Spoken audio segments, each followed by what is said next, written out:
ये साहब स्पीड में जा रहे हैं और बदतमीजी कर रहे हैं। ये जो है ये।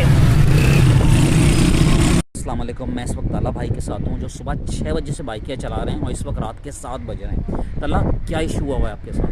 सर, पहली बात तो ये है कि अभी हम जो है एक हादसे से बचे हैं। आपके साथ ही मैं एक हादसे से बचा हूँ जिसके अंदर एक गाड़ी वाला हमें ठोकते ठोकता बस रह गया, नहीं तो हम जो है बहुत बुरी तरीके से गिरते।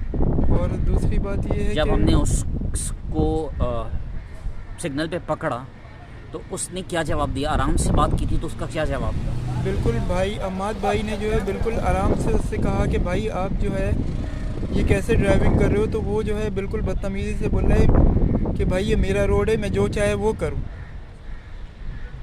आप एक चीज़ का अंदाज़ा लगाएं, क्या कराची वालों को कोई भी आप किस तरह उड़ा के जा सकता है?